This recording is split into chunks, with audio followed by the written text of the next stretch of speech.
జాతిపిత మహాత్మా గాంధీ గారి జయంతి సందర్భంగా మరియు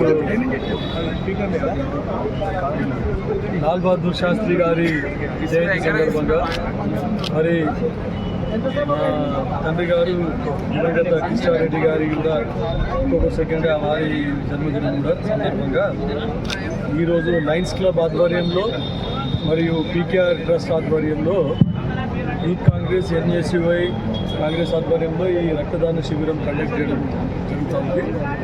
దీనికి మన సంగారెడ్డి జిల్లా ఆసుపత్రి నుండి సిబ్బంది వచ్చి రెడ్ క్రాస్ తరఫున ఈ రక్తదాన శిబిరం నిర్వహించడం జరుగుతుంది.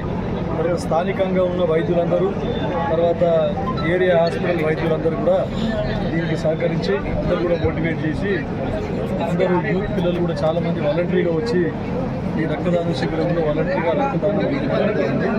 ఇప్పటి వరకు 60 మంది ఆల్రెడీ రిజిస్ట్రేషన్ చేసుకోవాలన్నారు. తర్వాత ఇంకా 100 టార్గెట్ పెట్టుకున్నాము. ప్రతి సంవత్సరం కూడా 100కు తగ్గకుండా యువకులు వచ్చి రక్తదానం చేస్తూ ఉంటారు. ఇంకా 100 పైనే చేస్తూ ఉంటారు. 100 కంటే ఎప్పుడు కూడా తగ్గకుండా చేస్తూ ఉంటారు. ఇంకా దివంగత కిషారెడ్డి గారు ఉన్నప్పుడు కూడా ఇక్కడ నారాయణఖేడ్లో ఇక్కడ ఆసుపత్రిలో రక్తనిధి ఏదైతే బ్లడ్ స్టోరేజ్ యూనిట్ని అక్కడ స్థాపించడం జరిగింది.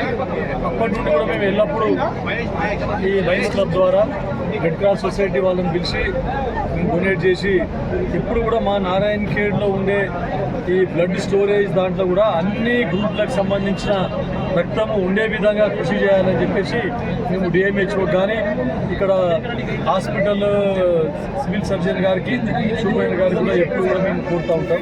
ఎందుకంటే ఇది ఒకటే కాకుండా కూడా దీని దృష్టిలో నారాయణఖేడ్లో కూడా ఇప్పుడు చాలామంది కూడా రక్తదాన శిబిరాలు నిర్వహిస్తూ ఉన్నారు. విద్యార్థులు కానీ ఇతరత్ర కాలేజీలు కానీ లేకపోతే పోలీస్ డిపార్ట్మెంట్ కానీ చాలామంది కూడా నిర్వహిస్తూ ఉన్నారు.